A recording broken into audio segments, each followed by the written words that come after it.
It all began when the publisher of my second novel, The Fortunate Pilgrim, said, I wish you would have had more of the mafia in the book. It would have sold better. And I thought that was a good idea, so I wrote an outline for The Godfather, and I showed it to him, and he turned it down. And about 8 other publishers turned it down. And then Putnam, they never read the outline. An editor asked me to come up and talk to all the editors up there. So I went up there and I just told them a few mafia stories that I knew. They gave me an advance and told me to go ahead. So I went ahead and wrote the book. I did the screenplay, the first draft of it, and then contacted Mario, and then the two of us worked on it together and arrived at what was the script that we would use. But it was very, very close to the book, and that was my desire. At the toll booth, of course, was a very vivid scene from the book. I mean, everything from The Godfather, what makes the Godfather movie wonderful, comes from the book. That's why on the title, at my behest, it says Mario Puzo's The Godfather, because the book had it all. We wrote separately. He sent his stuff to me, I sent my stuff to him, and he made the final decision on what would be in there. The Godfather 2 was largely almost an original screenplay. It took some of the historic parts out of the book, but all the modern story was sort of I invented. And then later Mario came, and again, we always worked together. I kind of would do the first draft, and then he would make it good. All the scenes that a flashback about Vito Corleone are in the novel, so it was very easy just to pluck them out, and stick them in there.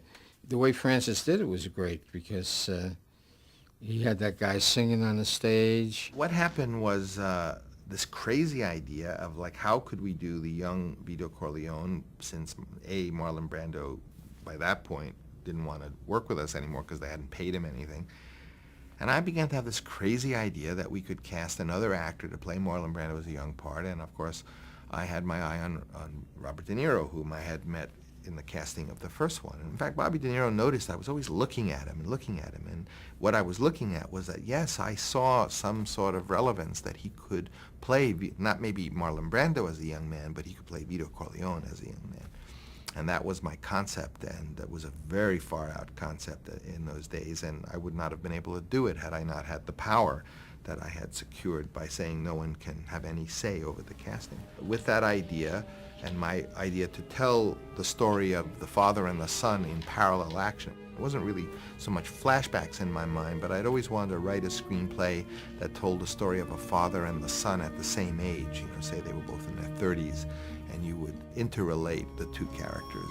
So that's what I did. I used the subsidy of The Godfather to allow me to write kind of a personal work and collaborate with Mario, taking his material and using my own ideas, and that explains the unusual form of The Godfather Part 2.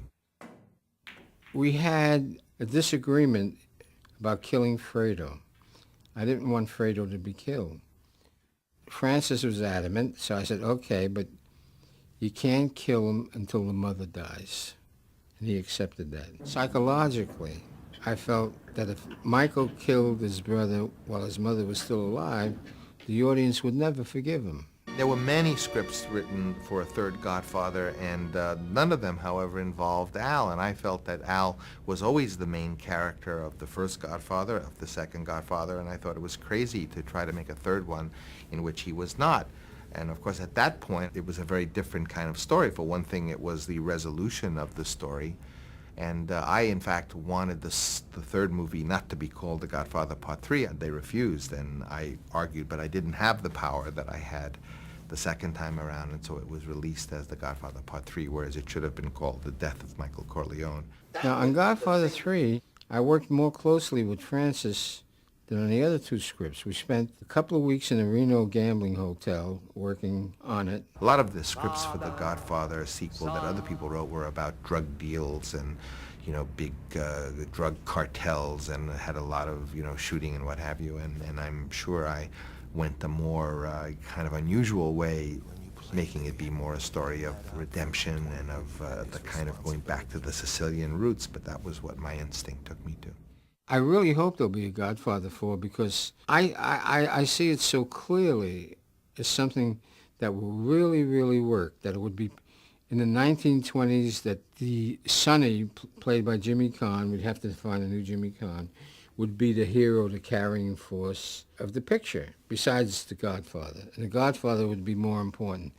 And I wrote half the script. De Niro has it, Paramount has it, Francis has it. And I think it would be so perfect for the audience to see the family when Michael was a little kid, makes his christening, how Sonny becomes a murderer, and, and how the Godfather built up his strength, because it shows the rise of the Corleones. Paramount owns The Godfather, and it would be for them to go to Mario Puzo and to commission him to write it, and they know that he would do it, but they don't make that offer. I think it's such a sure thing. It's like I almost wish, that's one of the few times I wish I had Hollywood power to get a picture made, because I would love to get that picture made.